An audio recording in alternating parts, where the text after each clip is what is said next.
Assalamualaikum warahmatullahi wabarakatuh.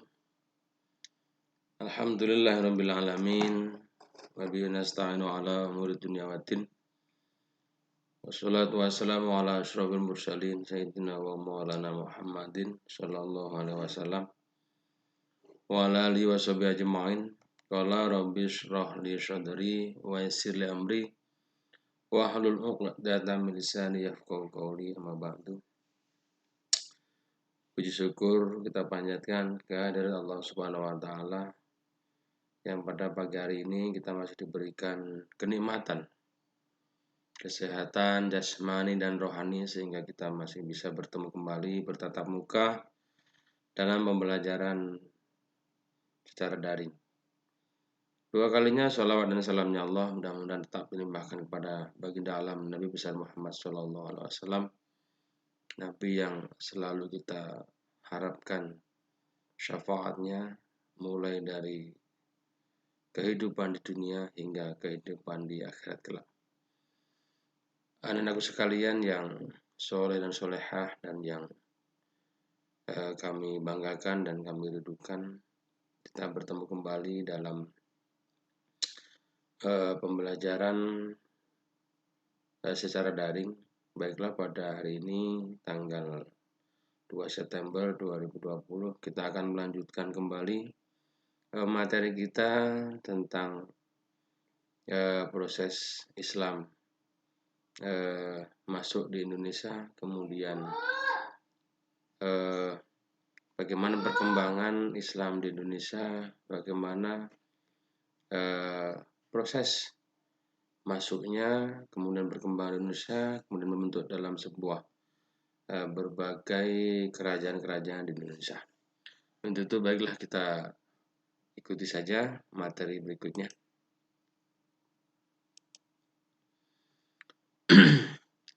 Asal-usul Islam di Indonesia.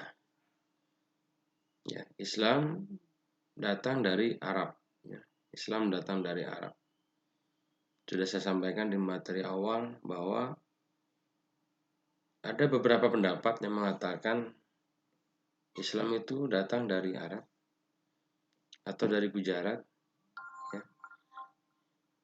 Islam datang dari Arab, masuk ke Indonesia dibawa langsung oleh para pedagang Arab. Kemudian yang kedua, Islam datang dari Gujarat atau India, ya.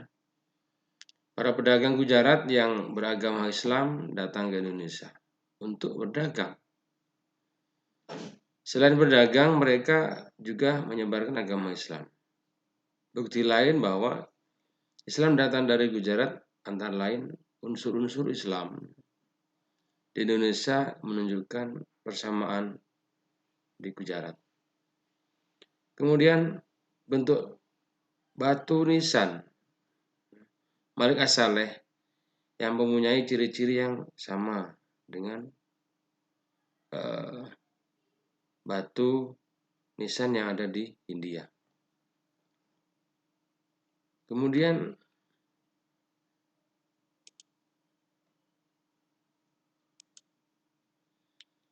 Islam datang dari Persia, ya. Islam datang dari Persia. Bukti-bukti yang mendukung pendapat ini adalah berkembangnya tasawuf di Indonesia. Semula tasawuf berkembang di Persia.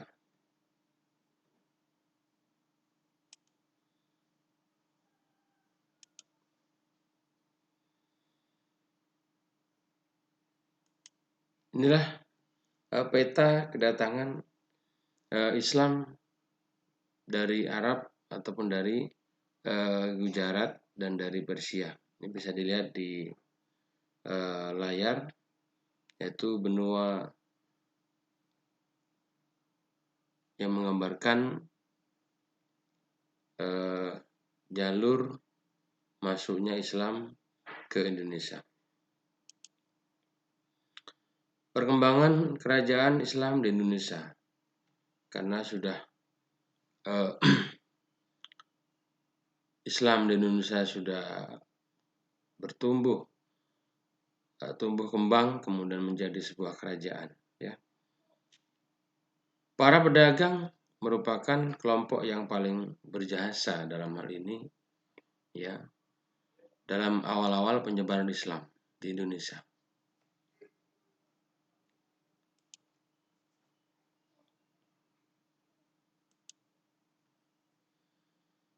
Para pedagang Muslim, karena ada sisa-sisa waktu, ya, habis dagang ada sisa waktu, mereka eh, apa namanya, memanfaatkan waktu untuk eh, berdakwah, ya.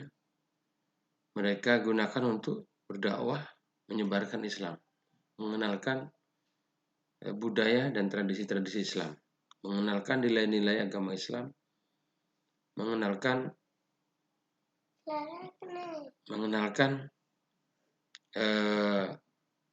dasar-dasar agama Islam. Kemudian yang sangat berperan kedua kali adalah para mubaligh. Mubaligh adalah orang-orang yang bertugasnya menyampaikan ajaran agama. Para mubaligh lebih ahli dan lebih tahu keadaan ataupun kondisi masyarakat, sebab tugas mereka adalah sebagai mubaligh. Anak-anakku sekalian yang soleh dan solehah, yang kami banggakan, kalian adalah juga sebagai mubaligh, sebagai penerus penyampai dakwah tentang Islam. Sebisa mungkin kalian menyampaikan kepada adik-adik kalian di rumah, kepada anak-anak yang belajar di TPA, sampaikan apa yang sudah kalian dapatkan kepada adik di bawah kalian. Sedikit sebisanya, ngajar surat-surat pendek, ajarkan kepada adik-adik kalian. Artinya peran Anda juga sebagai mubaligh, sebagai penyampai ajaran-ajaran agama Islam, ya. Kemudian golongan sufi, ya, golongan sufi.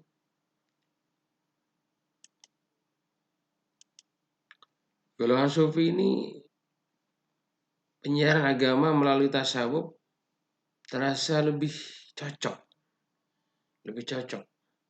dengan kondisi masyarakat Indonesia yang pada waktu itu suka terhadap yang berbau-bau mistik, ya. Berbau-bau mistik. Kita kan tahu orang Indonesia pada waktu itu, karena dia sudah mengenal animisme, dinamisme, dia suka yang berbau-bau mistik. Nah, tasawuf masuk ya, untuk menjelaskan hal-hal yang sebenarnya tentang ajaran agama Islam. Kemudian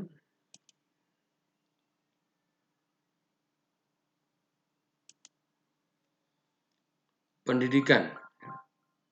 Islam masuk ke Indonesia melalui jalur pendidikan. Penyebaran Islam melalui pendidikan, pondok pesantren, ya. Pondok-pondok pesantren. Kita tahu sekarang di Indonesia banyak sekali pondok pesantren. Bahkan mungkin di dekat kita juga ada pondok pesantren. Yang itu notabene-nya sangat membantu terhadap pendidikan anak-anak kita. Penggemblengan karakter anak-anak. Banyak anak-anak yang lulus dari pesantren itu menjadi orang yang hebat. Banyak para pemimpin kita itu keluaran pesantren, ya. Sekarang juga masih banyak, ya. Masih banyak pesantren-pesantren yang hebat. Nah, itu sangat besar terhadap penyebaran agama Islam. Kemudian melalui kesenian, ya. Kesenian ini juga sangat besar pengaruhnya terhadap penyebaran agama Islam. Kita tahu salah satu Wali Songo menyebarkan dengan main wayang. Dengan main wayang. Sebelum memulai main wayang, dalang itu orang yang memainkan wayang, itu meminta untuk membaca 2 kalimat syahadat secara serentak. Ini juga kenapa? Kultur ataupun karakter bangsa kita, orang-orang kita dulu suka nonton wayang, suka hiburan. Jadi ketika ada pertunjukan main wayang, mereka berbondong-bondong untuk melihatnya, untuk menyaksikannya. Nah, sambil dimasukkanlah dakwah Islam. Ada nasihat di sana. Dikenalkan budaya-budaya Islam.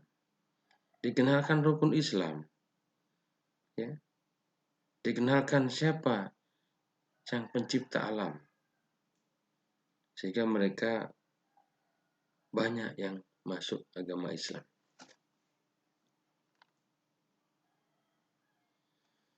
Anak-anakku sekalian yang soleh dan solehah, yang kami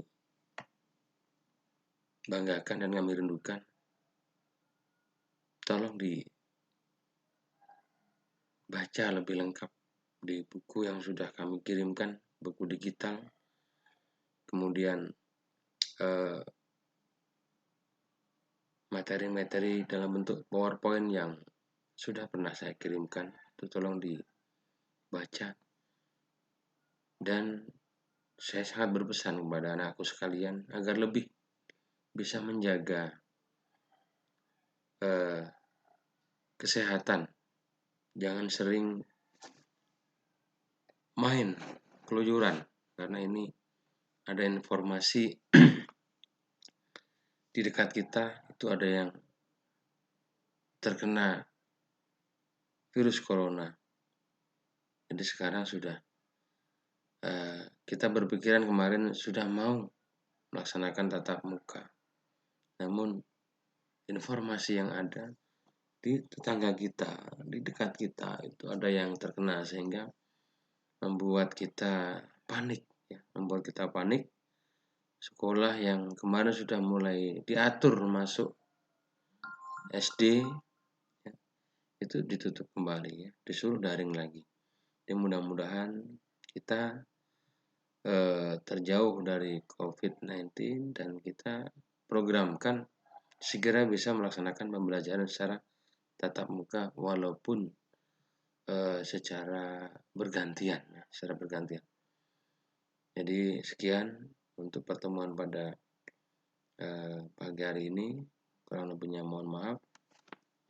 Assalamualaikum warahmatullahi wabarakatuh.